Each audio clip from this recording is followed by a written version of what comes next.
কলংকিত কলাত্মকতা। কিমানজনে কিমান যে ছবি আঁকে, ৰং সানে, গীত সাজে, কবিতাত জীৱনৰ ডায়েৰী লিখে। ময়ো ছবি বুলি সপোন আঁকো, কবিতাত জীৱনৰ ডায়েৰী লিখোঁ, আৰু প্ৰতি নৃত্যৰ তালে তালে শান্ত সমাহিত ৰূঢ়তাৰ তথাকথিত নিন্দিত শিলাময় প্ৰাচীৰ ভাঙো। উন্মুক্ত ধৰাৰ পৰিত্যক্ত সমাজ এখনে অংকন কৰা অন্ধকাৰে কতজনৰ কলাত্মকতাত যে কালিমা সানে, আৰু এই কৃষ্টিৰ পথাৰত সৃষ্টিৰ কঠীয়া বুটলা মনবোৰত কত না মনে সজা কলংকিত অধ্যায়ৰ পূজা জাপে। Hello' everyone, I am Bhaila. মই আপোনালোক সকলোকে মোৰ নতুন এটি ব্লগলৈ স্বাগতম জনাইছোঁ। আশা কৰোঁ সকলো ভালেই আছে, মই ভালে আছোঁ। অলপ আগত যে দেখুৱাইছিলোঁ সেয়া হ'ল আখৈ গুড়ি। আপোনালোকৰ কোনে কোনে আখৈ গুড়ি খাই ভাল পায় বাৰু?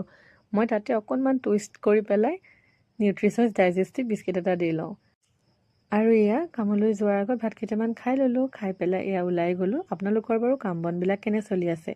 আশা কৰোঁ নিজৰ নিজৰ ফিল্ডত সকলোৱে সুন্দৰকৈ কাম বনবোৰ কৰি আছে। আমি সকলোৱে শুনিছোঁ ন, খালী দিমাগ শৈতান কা ঘৰ বুলি। সঁচাই, যেতিয়া আমি কামত ব্যস্ত থাকোঁ তেতিয়া আমাৰ নিগেটিভ থিংকিংবিলাক ইমান নাহে, কিন্তু যেতিয়া এনেই ঘৰতে বহি থকা যায় তেতিয়া ইমান যে নিগেটিভ কিছুমান কথা মনলৈ আহে, সঁচাই কিবা নিজৰ জীৱনটোৰ ওপৰতে বিতৃষ্ণা জন্মি যায়। সেইকাৰণে মই সদায় যিমান পাৰি সিমান ব্যস্ত থাকিব চেষ্টা কৰোঁ, আৰু এনেকুৱা নহয় যে এনিটাইম ব্যস্তই থাকিব লাগিব, তাৰ মাজে মাজে ৰিলেক্সো কৰাটো অত্যন্ত প্ৰয়োজনীয়। আৰু মই যে পেন ইমান ভাল পাওঁ নহয়, আপোনালোকক দেখাইছিলোঁ ন এই ৰেড আৰু ব্লেক পেনটো, আৰু তাৰ লগতে ছেইম কোম্পেনীৰ মই এটা ব্লু পেনো আনি ল'লোঁ।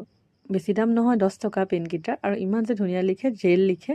আৰু এইটো চাওক ভতিজাটোৱে কি দিছে, সি এটা নতুন পেন কিনি আনিছে। মোৰ লগত থাকি থাকি তাৰো কলমৰ প্ৰতি চখ বাঢ়িছে, আৰু এইটো এটা নতুন পেন কিনি আনিছে। পেণ্টনিকৰ আছিল মেবি পেনটো।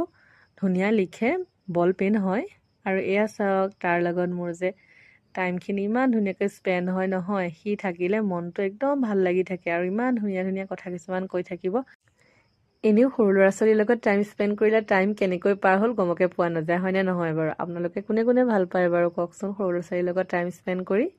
আৰু এয়া অলপ পিছতে মোৰ চটপটা কিবা এটা খাব মন গ'ল, সেইকাৰণে অলপ জ্বলা দি বনোৱা মেগী খালোঁ, আৰু লগতে মোৰ ফেভৰেট কাৰ্টুন শ্ব' এটা অন কৰি ল'লোঁ। বাকী আজিলৈ ইমানেই। Bye bye, will meet you soon. Please like, share and subscribe to my channel.